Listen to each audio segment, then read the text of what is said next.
সবাইকে স্বাগত দীপ্ত সংবাদে, সাথে রয়েছে দোলা ডলরেস। ভারপ্রাপ্ত রাষ্ট্রপতি হাফিজউদ্দিন আহমদ বঙ্গভবনে আজ দাপ্তরিক কার্যক্রম শুরু করেছেন। দুপুর 12টার দিকে বঙ্গভবনে পৌঁছালে তাকে গার্ড অফ অনার দেওয়া হয়। পরে ভারপ্রাপ্ত রাষ্ট্রপতি সংশ্লিষ্ট কর্মকর্তাদের সঙ্গে মতবিনিময় করেন এবং প্রয়োজনীয় দাপ্তরিক নথিতে স্বাক্ষর করেন। গত শুক্রবার রাষ্ট্রপতির পদ থেকে মোহাম্মদ শাহাবুদ্দিন পদত্যাগ করলে সংবিধান অনুযায়ী জাতীয় সংসদের স্পিকার হাফিজউদ্দিন আহমদ ভারপ্রাপ্ত রাষ্ট্রপতির দায়িত্ব গ্রহণ করেন। সংবিধানের 123 অনুচ্ছেদ অনুযায়ী 90 দিনের মধ্যে নতুন রাষ্ট্রপতি নির্বাচন করতে হবে।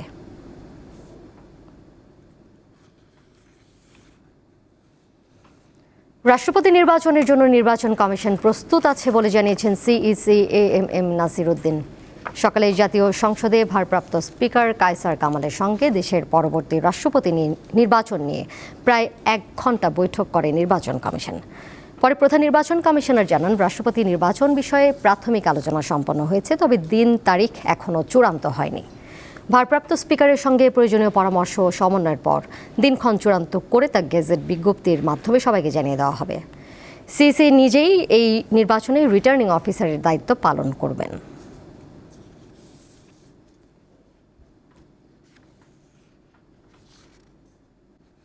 রাষ্ট্রপতি নির্বাচনকে সামনে রেখে আমরা আলোচনা করেছি, প্রাথমিক আলোচনা হয়েছে।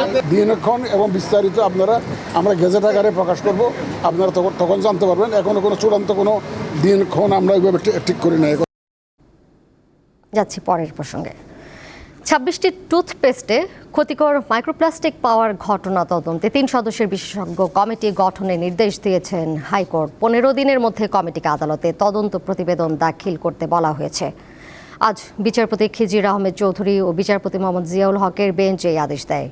সুপ্রিম কোর্টের আইনজীবী আব্দুল্লাহ আল মামুনের এক রিটের পরিপ্রেক্ষিতে আদালত এই নির্দেশ দিয়েছে। পরিবেশ ও সামাজিক উন্নয়ন সংস্থা ইএসডিও সম্প্রতি দেশের বাজারে বিক্রি হওয়া 19টি ব্র্যান্ডের 34টি টুথপেস্টের নমুনা পরীক্ষা করে। তাদের গবেষণায় 26টির নমুনায় মাইক্রোপ্লাস্টিকের উপস্থিতি শনাক্ত হয়েছে বলে দাবি করা হয়। শিশুদের কয়েকটি টুথপেস্টেও এই ক্ষুদ্র প্লাস্টিক কণা পাওয়া গেছে বলে জানায় ইএসডিও।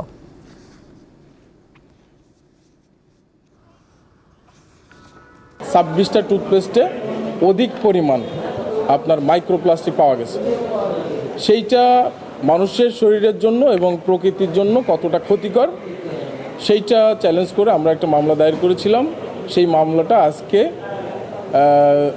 মিস্টার জাস্টিস খিজির আহমেদ চৌধুরী এবং মিস্টার জাস্টিস জিয়াউল হকের কোর্টে শুনানি হয়েছে।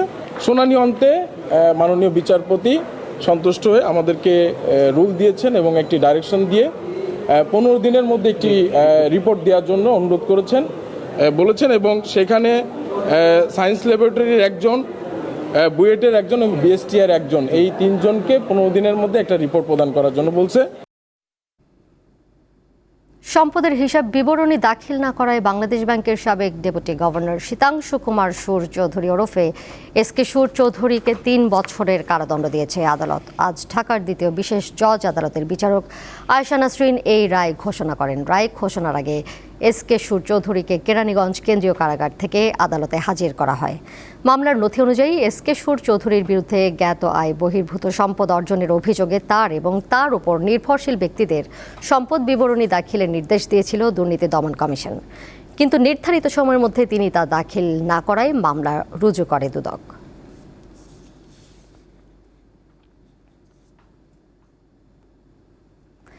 আজ বিশ্ব প্রকৃতি সংরক্ষণ দিবস। প্রাকৃতিক সম্পদ সংরক্ষণ, উদ্ভিদ ও প্রাণী জগতের সুরক্ষা, জীববৈচিত্র্য হ্রাস ও দূষণের মতো পরিবেশগত হুমকি সম্পর্কে সচেতনতা বাড়াতে এই দিনটি পালন করা হয়। বাংলাদেশের প্রাণ প্রকৃতি নিয়ে দীপ্ত সংবাদ ধারাবাহিক প্রতিবেদন প্রচার করছে। আজ থাকছে সিগারেটের ফেলে দেওয়া ছোট্ট ফিল্টার কিভাবে মাটি, পানি, পরিবেশ ও মানব দেহের ক্ষতি করছে, এই নিয়ে প্রতিবেদন।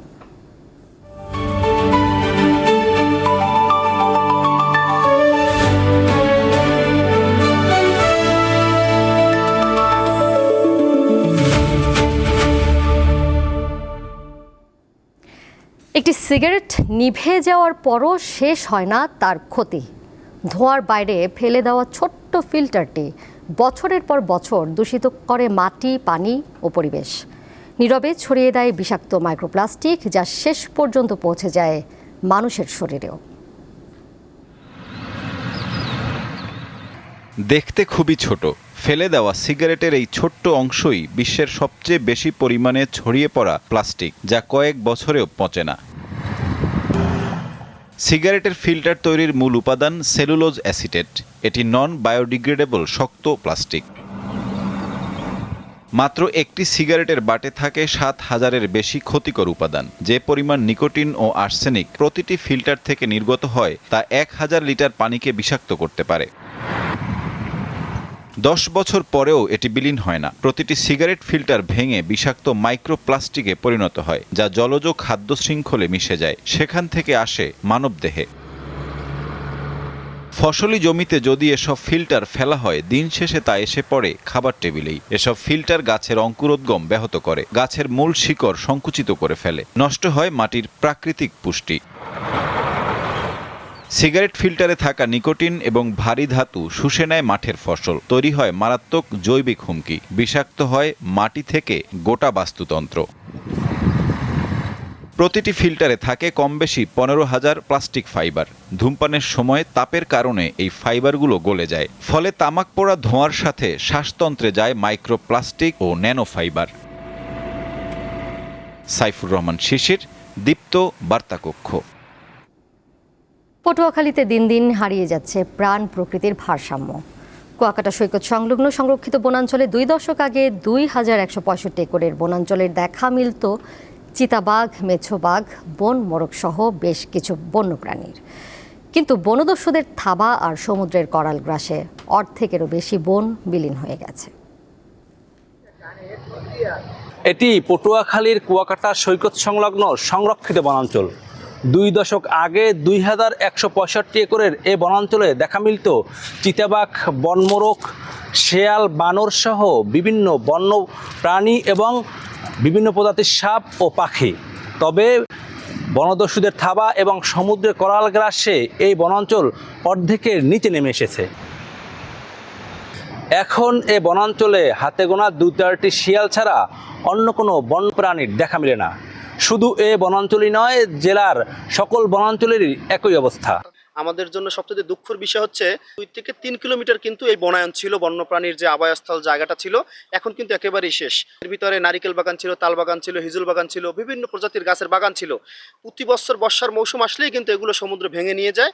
এবং এর পাশাপাশি একটি অসাধু চক্র, যারা এই বন উজাড় করে রাতে কিংবা দিনে বিভিন্ন সময় তারা গাছ কেটে যে বিক্রি করে, সেই জিনিসটাও কিন্তু আমাদের চোখে ধরা পড়ে। এটা যদি চলমান থাকে, কুয়াকাটার উপকূলীয় অঞ্চলের যে জীববৈচিত্র্য, এটি কিন্তু একেবারে হুমকির মুখে এবং একদম পুরোপুরি বিলুপ্ত হয়ে যাবে। এসব বনভূমির ভারসাম্য না থাকায় লোকালয়ে প্রবেশ করেছে হাজার হাজার বন্যপ্রাণী। বাংলাদেশ থেকে ৩১টি প্রজাতির বন্যপ্রাণী বিলুপ্ত হয়ে গেছে এবং ৩৪১টি প্রজাতির বন্যপ্রাণী বিপন্ন পর্যায়ে। তো আমরা যদি গভর্নমেন্ট যদি এখনই বন বাঁচানোর দিকে না যায় এবং বন রক্ষার দিকে না যায়, তাহলে আমরা যেই বন্য প্রাণীগুলো হারাবো, সেটা আমাদের ইকোসিস্টেমে একটা বড় প্রভাব ফেলবে। এদিকে ভালো নেই বন্য প্রাণীর আওতায় থাকা বিভিন্ন জলজ প্রাণীরা। গত ৮ বছরে কুয়াকাটা সৈকতে ভেসে এসেছে অসংখ্য মৃত ডলফিন, তিমি, কচ্ছপ সহ বিভিন্ন প্রাণী। এসব প্রাণীর মৃত্যুর রহস্য উদ্ঘাটন এবং কুয়াকাটার প্রাণ প্রকৃতি রক্ষার উদ্যোগ গ্রহণের কথা জানিয়েছেন বিশেষজ্ঞ মহল ও পরিবেশ কর্মীরা। এই কুয়াকাটা সমুদ্র সৈকত এলাকাতে এই উপকূলীয় এলাকায় যে কচ্ছপগুলো, ডলফিনগুলো, তিমিগুলো ভেসে এসেছে, যেগুলোকে সংরক্ষণ করা হোক এবং কেন মারা যাচ্ছে সেই কারণগুলো উদ্ঘাটন করা হোক। পরিবেশের ভারসাম্য রক্ষায় উদ্যোগ নেবে সরকার, এমন প্রত্যাশা উপকূলবাসীর। পটুয়াখালী থেকে মোহাম্মদ ইমরান, দীপ্ত সংবাদ। আন্তর্জাতিক প্রসঙ্গ। ইউরোপের চলমান দাবানলের মৌসুম নভেম্বরের শুরু পর্যন্ত স্থায়ী হতে পারে বলে সতর্ক করেছে ইউরোপীয় ইউনিয়ন। একই সঙ্গে ফ্রান্স ও স্পেনে ভয়াবহ আগুন, তীব্র তাপপ্রবাহ এবং শুষ্ক আবহাওয়ার কারণে পরিস্থিতির আরও অবনতির আশঙ্কা করা হচ্ছে। আন্তর্জাতিক গণমাধ্যম জানিয়েছে, এর মধ্যে ফ্রান্সের বোর্দো অঞ্চলের মাত্র ৯ মাইলের মধ্যে পৌঁছে গেছে দাবানল।